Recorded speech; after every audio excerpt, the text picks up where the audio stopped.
Yo, yo, yo, what it do now? It's Joseph, babe. You already know, man. Back again with another controversial conversation. And I'm actually going to switch things up, man, because I told y'all I was trying to get away from the politics. So, you know what we're going to talk about today, right? Politics. I know. But I want to do things differently, man. I have been taking my time to formulate my thoughts, and I've come up with some things, right? Everybody always likes to ask, well, if it went wrong, what would you do different? I love that question because I normally have an answer. I normally have something to give you. And today, that is what I want to give you because I feel like there's a lot of people talking when it comes to these left wing spaces. And I don't really feel like they're actually talking about actionable solutions. I think they're talking about blame, right? They're still pointing the finger and they're still fighting, right? There's all of this fight between is TYT shifting to the right or is the Democratic establishment still screwing over the base or are left wing populist ideas and centrist ideas clashing and that's why we can't, right? Like there's so I think there's some other things that we really need to be addressing and discussing. So this today is me giving you guys my 20 things that I think we need to do moving forward into 2025. So, you know what? Fuck it, man. Let's just go ahead and start. So, the first thing, and these aren't in any like particular order, it's just the order that I'm giving them to you, right? All right. So, first thing that we have got to do is we have got to get better at our coalition building. And I know the word coalition is something that you guys are like, oh, I hate that word. But look, when done properly and when executed efficiently and effectively, coalitions can cover so much ground and get so much done, right? So we need a coalition that is more than just a loose network. I'm talking about a structured coalition with clear roles and responsibilities that could eliminate redundancy and it could focus our energy. So we could create departments that could ensure each organization contributes uniquely rather than duplicating efforts. Right. So we have a lot of organizations that are focused on voter education. But what exactly is that if a lot of our voters seem to be uneducated at times, right? Or misinformed?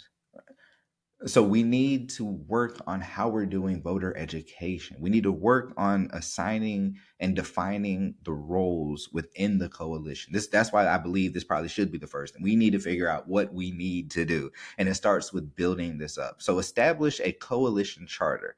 And that defines the roles. Is this voter education? Is this local advocacy?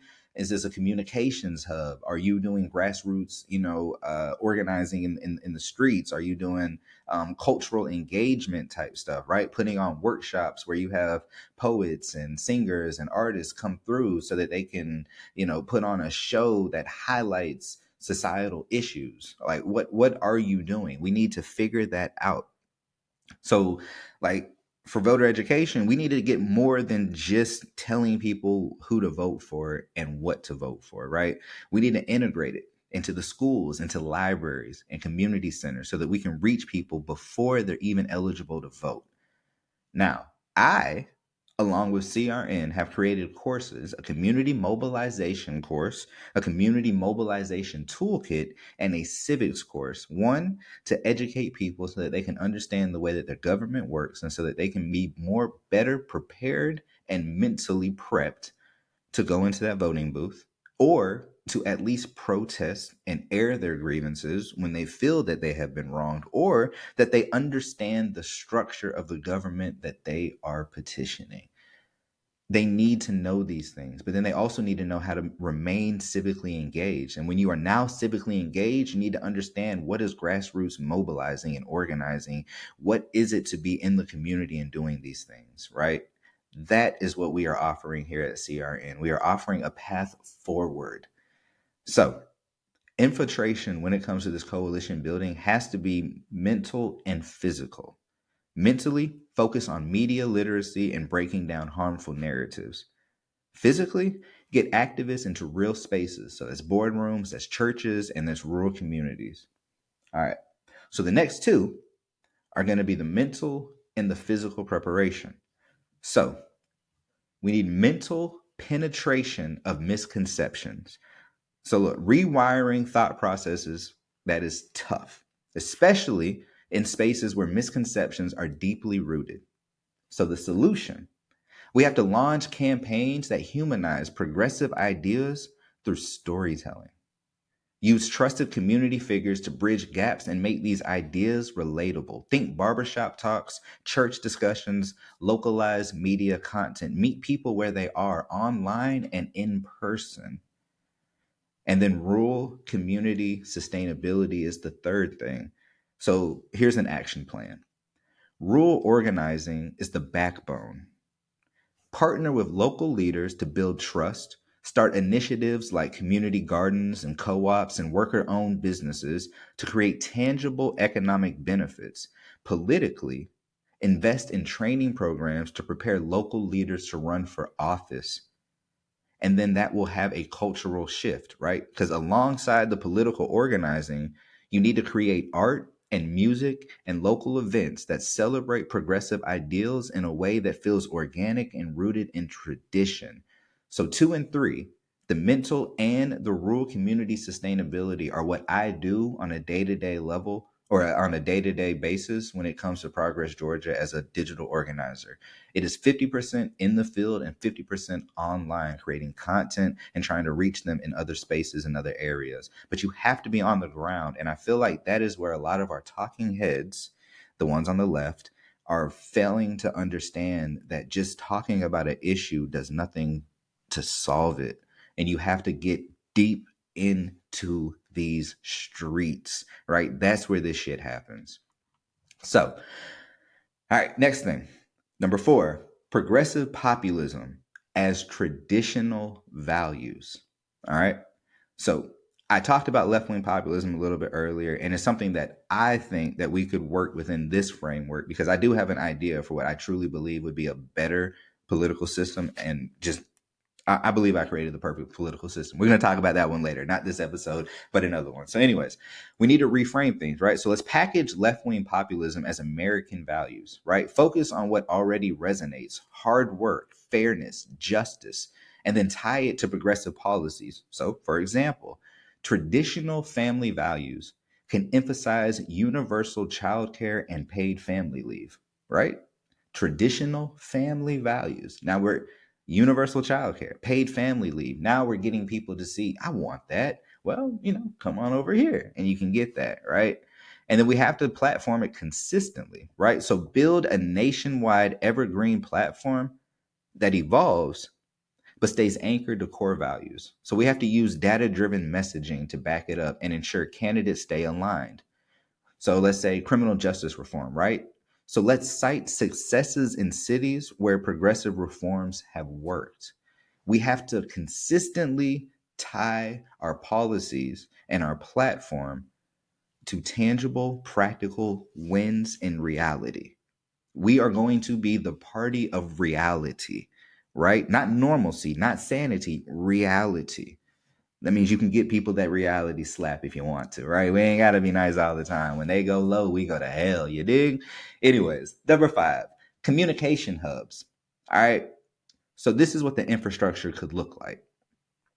Establishing hubs for disseminating information and creating media content tailored to underserved areas. Now that could revolutionize our outreach. Like think local podcasts, magazines, radio stations, and social media tailored to rural and economically disadvantaged communities with a lot of funding behind it, right? So we're talking newsletters hitting the old folks in rural areas. We're talking about, cool, funny, humorous content hitting their social media pages and stuff like that, or creating a magazine and stuff like that where you have local artists that are being interviewed and they're creating art specifically for that episode or that issue and stuff like that, right? Content focus, speak directly to people's realities, exactly what we just spoke about, right? Rising grocery prices, lack of broadband healthcare access. Connect these issues to actionable policies and make the hubs interactive so communities feel heard. That means you could put town halls in there if you want to. You could host, you know what I'm saying, politicians and public elected officials, or, uh, healthcare experts, or, lawyers or doctor, whatever. And you could have them platform themselves and talk to the community. So when the community has issues, or when the community is, this, that, and the other, they can talk to the people that know best, and we can start to put more of a I don't know, we can bring back that level of believing in the experts again, as weird as that sounds, right? But yeah, all right. So number 6, speaking of messaging, right? We need to get action oriented with our messaging. So we need to lead with solutions, right? That's the power move. So people are exhausted by endless discussions of problems. And I brought that up earlier when I said we're doing a lot of finger pointing, right? We're just blaming each other. They don't want that. They want answers. So by framing everything with here's what we need to do, or this is how we fix it, you immediately shift the tone from complaining to leading.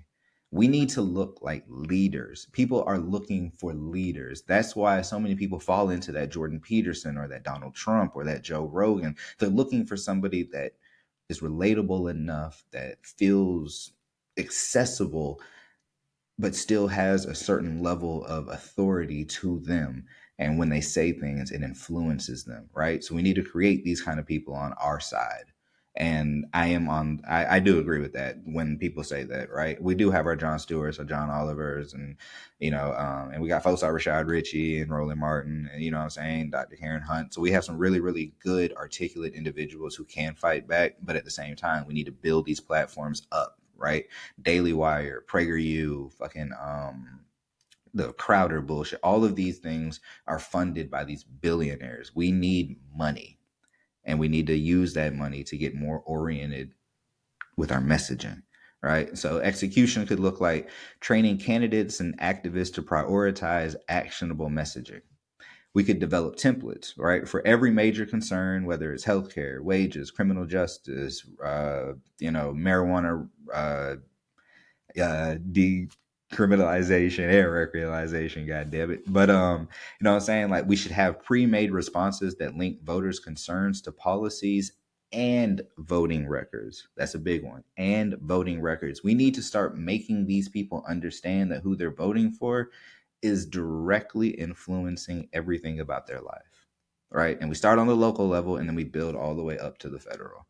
So anyways, we need to also create campaign materials like videos and ads and pamphlets that show both the left solution and the opposition's failures, right? Make it visual, bar charts, timelines, quotes, right? Put it in their face, right? In your face. That's how they got to do it. So, anyways, we got to, this one right here, number 7, y'all. We have got to stop letting Republicans take credit for shit they ain't did, y'all. Oh my God. This one is essential, right? The GOP thrives on taking credit for Democratic wins or shifting the blame for their own failures, right? So the left, like we have got to be aggressive in reclaiming our narratives.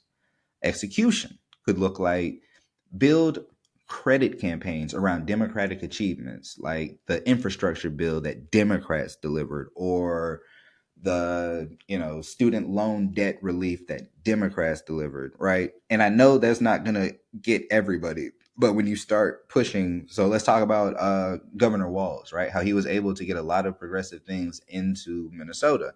So if we can frame a lot of those things, like the paid family leave and stuff like that, the universal pre-K, universal school lunch and school breakfast and stuff like that, right? And then we are able to do that, then we say the paid family leave that the Democrats did.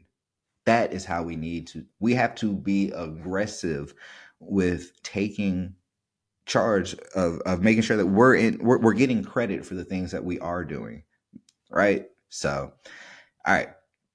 And along with that, this is something that I think for some reason is not getting understood. So I'm going to emphasize it, and it's going to make sense. It's going to be like, okay, that makes sense why you would do that. Repetition equals condition, right? Look, repetition equals conditioning. One of the things that I hate that we do on the left is that we will talk about something and then we just leave it alone, right? Like we don't hammer it. We don't keep going and going and going on it. But that's what the right will do. They don't give a fuck. They will consistently beat that damn dead horse. Like they will just beat it and beat it and beat it.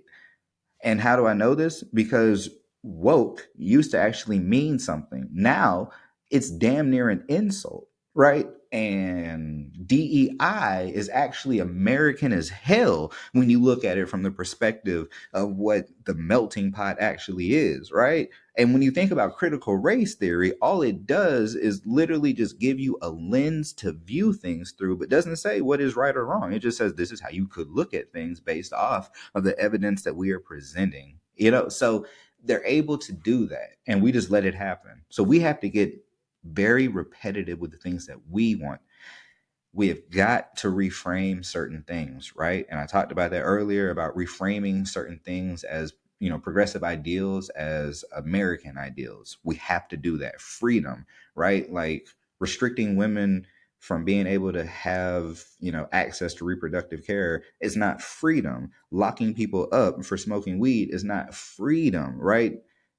Just deporting people because it appeals to a base is not freedom, right? Like, so that's what the right is trying to do, is trying to take freedoms away. So we need to start reframing things and being repetitive with it. So execution could look like we identify 3 to 5 core messages for every election cycle and we repeat them constantly, right? Fair wages, affordable health care, safer schools. Fair wages, affordable health care, safer schools. Fair wages, affordable health care, safer schools. And you keep hammering and hammering and hammering. And then you tie that to political and policy wins, and you tie that to voting records, and you tie that to how it can influence and impact and affect them on a day-to-day basis, right?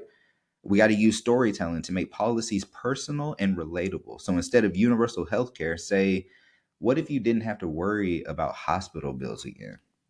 Sounds a lot different, right?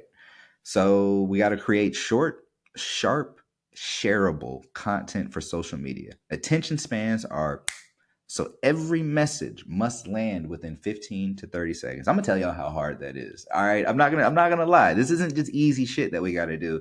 So about like 3 weeks before this election, I got a call from the Deltas in Warner Robins, and they were asking me if I could help them write a couple 15-second scripts. Do you know how difficult a 15-second script? My goodness.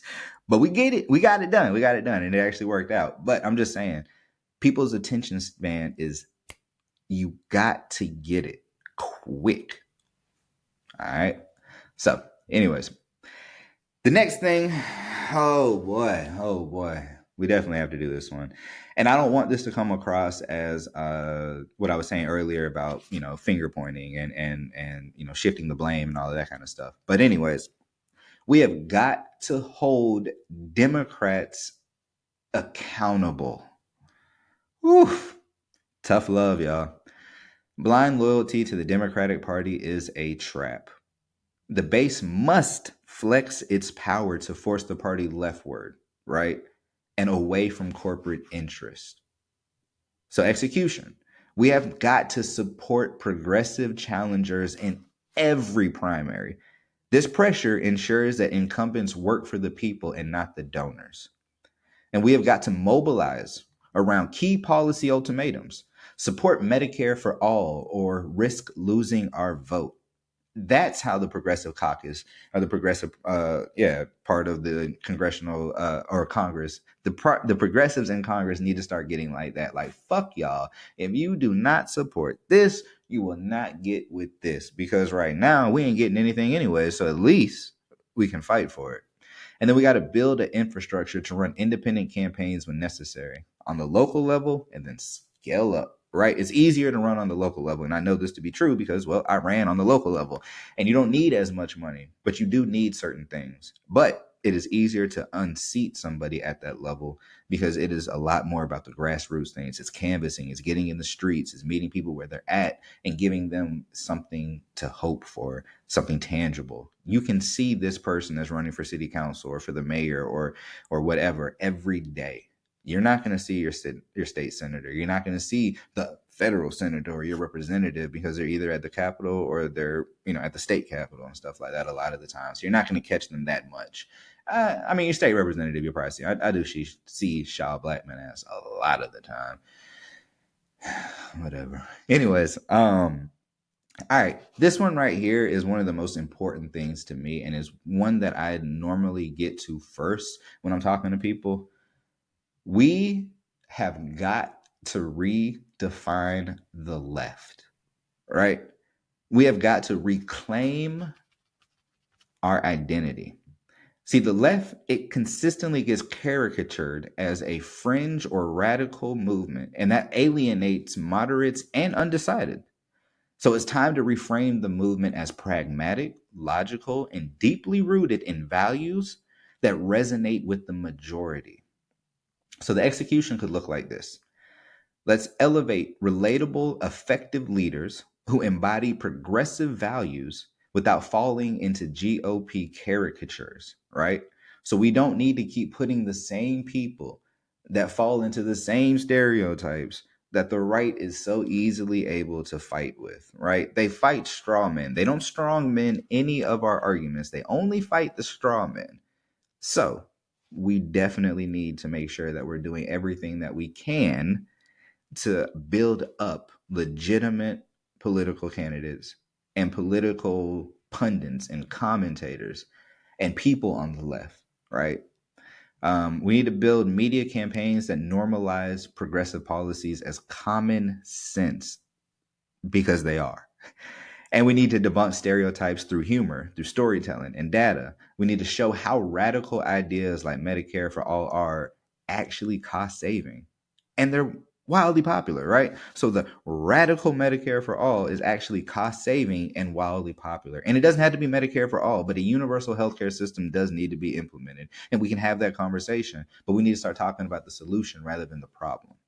The problem is we don't have a goddamn healthcare system. The solution is getting a goddamn healthcare system. So therefore, it doesn't matter if it's Medicare for all or some other type of, Nordic social model or whatever the fuck it's out there. There's all kinds of different things that we can talk about. Regardless, we need to get one going. We definitely need to expand Medicaid just to begin with. But anyways, right. So anyways, number 11, this is going back to the rural stuff, right? This is how we do our rural outreach and education.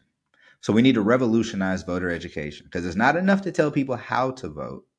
We need to show them why their vote matters in practical terms. I know you guys have always heard, my vote don't matter. Why are we even voting? Shit don't matter. They don't give a fuck who we vote for. And I get it. I get it. My question is, if your vote didn't matter, why do they try so hard to restrict you from doing it?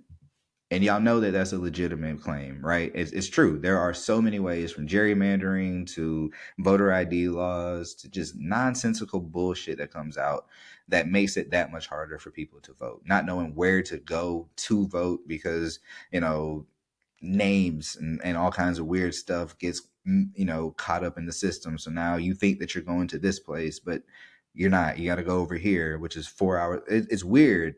I saw this lady who was inside the house and pavilion where I normally go vote at. She thought that she was registered there because she lives there, but she actually was living in Valdosta the last time she registered. So her actual polling place was in Valdosta, and she had about 2.5 hours until it was going to be about 7 o'clock. Bruh, like this stuff, it's hard. And these are real examples. So what we need to do is we need to establish resource hubs in rural areas that provide services like job training, healthcare signups, while subtly integrating voter education. We need to use clear, localized examples of how political decisions have impacted the area. For instance, here's how your representative voted against infrastructure funding, and here's how that affects your town's roads and schools. And we need to develop tools and apps and infographics, all of these kind of things that break down voting records and make them accessible and easy to understand. I know we got some left-wing tech bros, not the fucked up annoying ass donor class ones, but the ones that are like, yo, I wanted, like the people who did Blue Sky, right? It's like 4 or 5 individuals who came from different spheres of tech and things like that to create something that's a decentralized platform for social media engagement and stuff like that. We need more of these people to come through and to create these things that can make it so much easier. We need folks like Ground News, where it's so easy for you to understand the bias in the media and how many people have reported on this and what their reporting looks like and stuff like that. We need more tools like that, and we need more accessibility to those tools. Next thing, we got to be unapologetic with the way that we advocate for our shit. We know we right?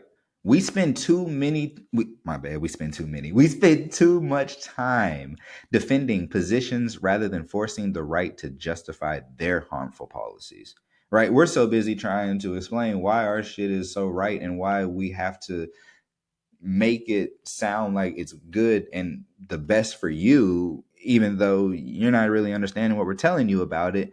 And then the right is able to just come in here and say, this is so radical and crazy and they want, to kill babies after they're born, right? Like that's legitimately certain things that you're hearing. Like it's wild, like the Springfield thing, right? Like we didn't spend enough time trying to debunk that. We try to make it seem like the average person was going to think that's so crazy, that's wild. Why would they believe that? And then they started believing it, and then it was too late. And it's like, oh, here we got this idiot, on the damn debate stage. They're eating the dogs, y'all, right? So we have got to be better at fighting those things. So execution could look like this. We have to launch platforms specifically designed to counter right-wing narratives aggressively, backed by hard facts. We need to train left-wing advocates to control conversations. Don't just respond, reframe. For example, if attacked on healthcare, respond with, why are you okay with Americans dying from preventable diseases? Put that on them, right? Make the moral onus on them, and then push narratives that expose Republican failures while tying them to everyday struggles, right? So the GOP blocked this bill. Here's why your costs are higher. We have to do this aggressively, consistently, right? And that goes to something else. The next thing, calling out and clowning politicians. I like this shit, right? This is that George Carlin, that Bill Burr, right? This is what Chappelle was doing. I feel like he's just engaged in this culture cancel or culture cancel culture, whatever. It feels like he's just deciding to fight that rather than speak truth to power and stuff like that. He's still my favorite comedian. He's still the one of the greatest writers, thinkers, dopest people that we've ever had. I just want him to get back to just speaking truth to power. That's my dog. But anyways, so we got to call these folks out. We got to clown politicians and stuff like that. We need a democratic backbone. Shame is a powerful tool when wielded correctly. Now, a platform like the Democratic Backbone, right, could keep politicians accountable in a way that resonates with the public. Think something along the lines of Rashad Rich or Dr. Rashad Ritchie's The Bullpen, but a bigger elevated thing where it legitimizes actual people and it challenges people too, right? Not saying that that's not what Rashad Ritchie does. It just feels like he's so educated, so intelligent, and so eloquent, or he speaks so eloquently that most people coming on there just can't like match up with him. So it's hard. Plus, the left is right. We are correct on every goddamn thing for the most part. So it's really, really hard to go against people who are defending flawed positions. Anyways, the execution of the Democratic backbone could look something like a social media channel that calls out left leaning politicians who fail their voters, keeping them in check and reinforcing accountability. And then we can have something called the deconstruction zone, right? So this is a truth telling hub where misinformation is debunked and left wing wins are celebrated. And this is where we use humor and snappy graphics and viral content to engage audiences. Think, Francesca Fiatorni. I'm sorry, I cannot never say her last name, but think about that kind of wittiness, or the John Oliver type stuff, the Jon Stewart. Like we need more and more and more of that, but specifically dedicated to debunking mis and disinformation and stopping propaganda in its tracks, right? So we have to use satire and memes to dismantle the credibility of politicians who lie or mislead and keep the tone light but impactful. All right, y'all. Remember when I said that we were gonna? I'm sorry, I don't know why I just came out of nowhere with that. But remember when I said that we were gonna be the party of reality? This is where it comes into play, right? This is something I need everybody, not just on the left. I need every walking red, white, and blue-blooded American to understand this. We have got to stop rationalizing insanity. We will not platform bad ideas anymore. This is the crucial shift. This is what people are mad at Cenk for, because they don't feel like he's actually challenging, and they feel like he's coddling to the right rather than challenging them and stuff like that. Not all ideas are worth engaging with, and not all platforms are worth engaging with. And we have got to stop legitimizing fringe nonsense and treating it as a valid debate. So we need media training for progressives so that we can teach candidates and spokespeople to steer away from engaging with baseless claims. We need to create a red flag system for media platforms to identify when they're amplifying harmful or nonsensical ideas and then push for accountability. Excuse me. And then we have to build public awareness campaigns around the concept that not all ideas deserve a platform. You can frame it something like protecting truth, not silencing dissent, right? We're protecting truth, protecting democracy, protecting good faith arguments and debates. All right, we're getting close. We're getting close, y'all. This is 15 right here. I don't know if I've been saying the numbers or not, but whatever. We just rocking through these things, right? All right. We need to focus on new voters, not lost voters.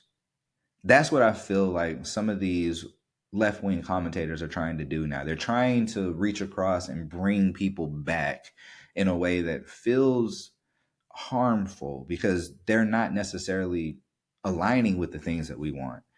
Now, I do believe that there are a lot of undecideds that ended up voting for Trump strictly because of inflation or because of woke culture or because of whatever. And I don't believe that those are part of MAGA. So I do believe that we can get them, but we need to recruit the 14 million that didn't vote this time, and then we need to start recruiting the others that didn't vote as well. When I say the 14 million, I'm talking about that drastic difference between the amount of votes that Kamala Harris received and the amount of votes that Joe Biden received in 2020, right? Stark difference. So anyways, what we need to do is we need to recruit, not reclaim, right? So the right wing extreme, they're not coming back, right? They're not coming back to the middle. Stop wasting time trying to win them over. Execution, this is what we do. We shift resources to mobilizing first-time voters, young people, and historically disenfranchised groups. And I know that sounds like what we're always doing, but we need to actually do more of an emphasis on hitting these people. And we need to use targeted campaigns to reach new voters where they are. On TikTok, if it's still around, we don't really know at this point, right? Music festivals, community centers, meet them where they're at. And then we need to create compelling narratives about the power of voting to change their circumstances. And then we need to pair that with real life examples of left wing policies making a difference, right? So there was a story that came out about this lady. I think she was like 81. It was like the first time she ever got a chance to vote. And that was because her husband never allowed her to, right? Telling these kind of stories and framing them in a way about encouraging all people to participate doesn't necessarily have to be a left wing thing, but can be framed in a left populist movement, right? So the emphasis on on mobilizing and grassroots organizing and stuff like that can be framed in a left wing perspective if you're trying to get new people and you're trying to build a new narrative. That is two things we have to do: build a new narrative so that we can get new voters and stop focusing on those ones that are lost. All right. This next one I think is going to upset some people. I'm just going to keep it real. But y'all, we have got to deprioritize polarizing issues on the campaign trail, right? Strategic silence is what it could be called. But this is tough, but pragmatic. Issues like gun control and abortion have their place, but when they dominate the messaging, they risk alienating moderate or undecided voters in key areas. So, we have got to focus campaign messaging on universally resonant issues like healthcare, wages, infrastructure, policies that immediately improve lives. And we need to train candidates to address polarizing topics with tact, TACT, tact, right? Acknowledge their importance, but pivot back to core economic and community building platforms. We need to know how we're going to address these things without amplifying them, without engaging in them, and without spreading them even more. And then the last thing with that, with number 16, is develop a long term strategy for tackling these issues once in office, ensuring they're addressed substantively without dominating the electoral conversation. You don't have to put out everything that you're going to do, right? You can allude to certain things.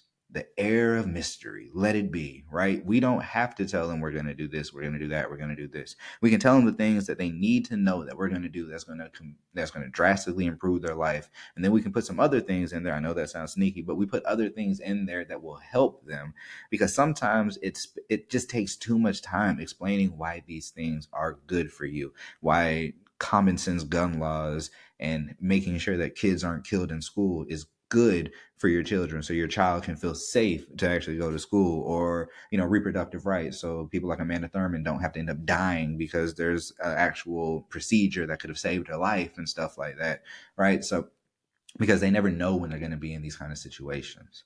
So we have got to do that.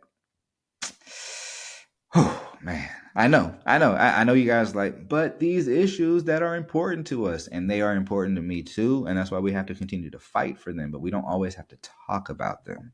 We got to focus on what is going to win these elections so that we can actually get these things done, right? All right.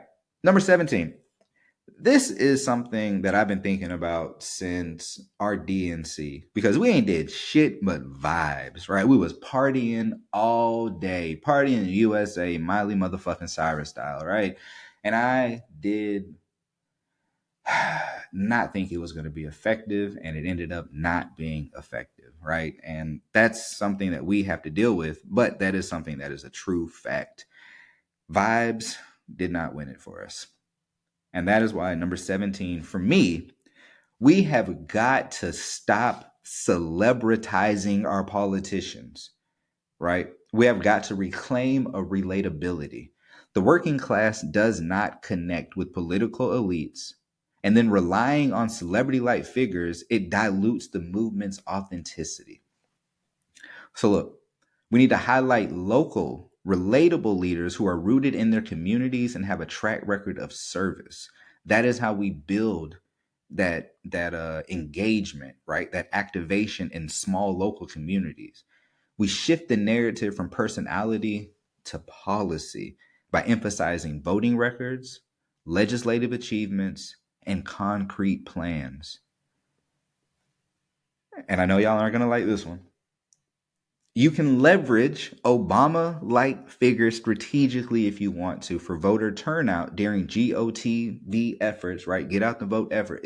If you want Bill Clinton to come to a fish fry in Peach County, and I'm using that as an example because that's something that actually happened, or if you want, President or former President Barack Obama and former First Lady Michelle Obama to come through and stuff like that to Atlanta to talk and stuff like that, whatever. But do not make that the face of the movement. Do not make political elitists the face of the movement. Do not make donor class people the face of the movement. Do not make the establishment the face of the movement, because you will turn off the people who are anti-establishment, and that is the majority of the people we're trying to get, because we are also in a form of anti-establishment over here, because we don't like the corporate donor class as well. We don't like corporate mainstream media, and we don't like politicians that are taking so much money and then voting on things against our own interest, right?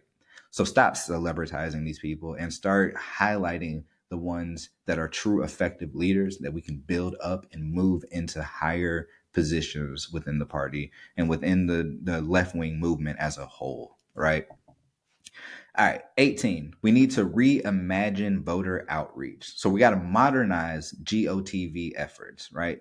So traditional methods like mailers and texts and phone banks, they are overused and they are increasingly becoming more and more ineffective.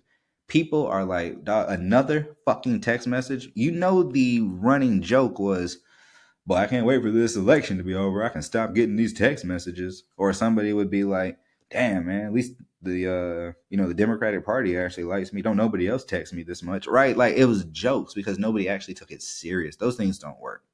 So what do we do different? Well, we invest in hyper local face to face outreach, door knocking, town halls, and community events. These things work. We know that they work because we see that they work. We need more funding for these things, right? We need, excuse me, we need to use technology creatively, right? Personalize video messages. We need to engage with the apps and interactive social media campaigns that make it feel like we're directly addressing them, talking to them about the issues that they have, right? Consistently polling them directly, right? Making an event weekly so that more and more people come out, and then leaving with the impression, or taking polls at this thing and seeing what the impression is that they're being left with and stuff like that. We need more of that, and we got to do it creatively.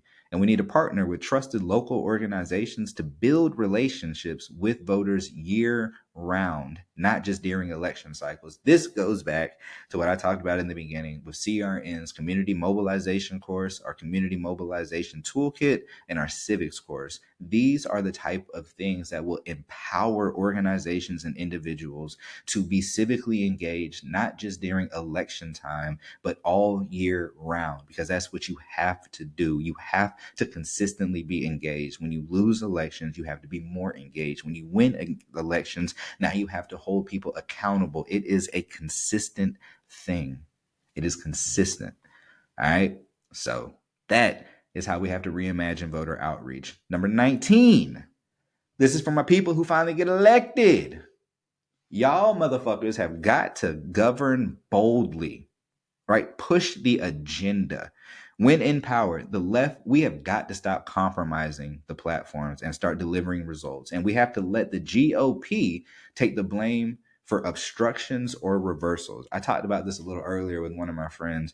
I'm like, yo, fuck it. We have got to just get wild with certain stuff and make the GOP reverse it, right? So I mean, let's add 7 fucking Supreme Court justices. Let's make Puerto Rico and Washington D.C. 51 and 52, right? Let's decriminalize all drugs and make it a rehabilitation issue versus institutionalize it. Let's do all of these things that would actually make the country great again, like that, and then actively make Republicans reverse these things. Say fuck it, push shit in regardless, because we know that this is stuff that they want.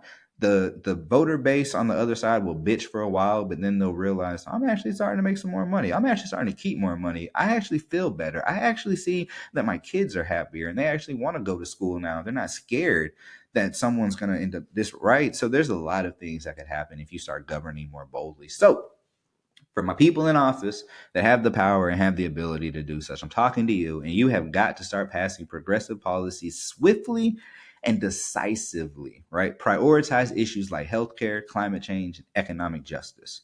You have got to use data and storytelling to communicate the benefits of these policies directly to the public, right? Create a policy tracker, a platform that shows voters how progressive policies improve lives while highlighting GOP efforts to dismantle them. So we go back to paid family leave. We go back to a universal healthcare system. We go back to addressing crime at its root cause, right?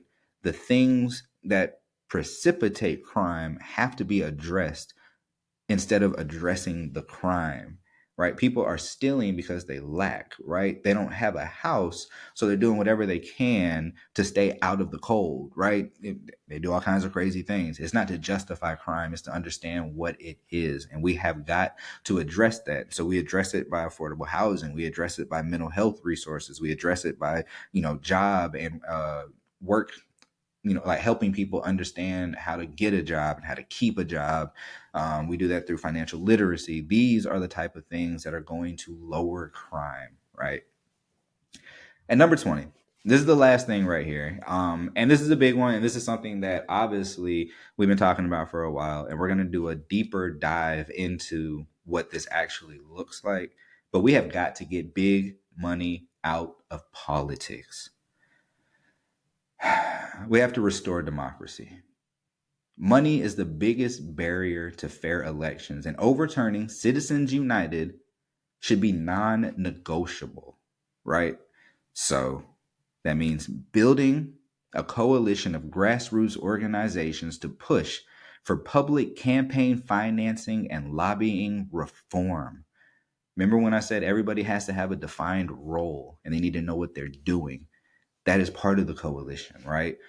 Grassroots organizations that are just built strictly for campaign financing and lobbying reform so that we can start getting this money out, right? We need to launch a nationwide public awareness campaign about the corrupting influence of money in politics, focusing on how it impacts everyday lives, right? Like people are buying the votes of the people that you are voting for.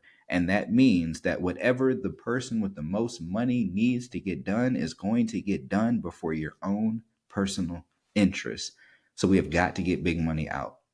We got to draft model legislation for state and federal reforms aimed at reducing the influence of big donors and corporate PACs. And then we have to tie every campaign to this fight. We're running for you, not for corporations. Now, I know this was a lot, right? This was a whole bunch of we need to do this, we need to do that, we need to do this. But that was the purpose. That was the point. There are too many people talking right now about what the problems are, but we've known what the problems are. The problems haven't changed since hell 2015 when he came down the motherfucking stairs or the elevator, right? We know what the issues are. So we have to start moving forward actionable solutions. And that's it. We have spent way too much time trying to defend ourselves. It is time to get on the offense. It is time to represent and reflect the ideals that we know are the best. It is time for us to take charge. It is time for us to create our narratives. It is time for the left to move forward. We call ourselves progressives. We call ourselves leftists. We call ourselves all of these things. Regardless of what we call ourselves, we are on the side that has the most correct policies. And I'm smiling because I'm like, bro, it doesn't even make sense when we look at it from that perspective. But that's what we are going to explore on this show, right? We're going to continue to explore why do we need to do these things? Why are these things actually right, right? When we compare them to the alternatives, what is better for us? So I know this was a long one. I enjoyed this one, man, because I have so many more that we're going to do just like this. I appreciate all of y'all just tuning in, just checking in, listening and stuff like that. If you are on the left and you are ready to mobilize and organize, holla at me because we do have, as I said, the Community Resource Network Community Mobilization course, the Community Mobilization Toolkit, and the community and the civics. So we can start implementing these things. Holla at us so we can get these into the schools, so we can get these into Board of Education, that we can get these into local homeschooling things, that we can teach individuals, we can teach organizations, we can teach businesses. It does not matter. Get at us because we are trying to help change things for the better. Community Resource Network. Just like I told you guys in 2021 when I ran for post 5, giving a voice to the voiceless, that is still the same thing that we are doing. We understand that when you feel powerless, you feel like you can't do anything to get out of that. We want to embolden and we want to empower. And that is what we are going to do. So I appreciate everybody taking the time. If you enjoyed what you heard, definitely like, definitely comment, definitely subscribe, definitely start following. And I'm going to catch y'all next time. It's Jokester, baby. I appreciate it. Controversial conversation. And I'm out.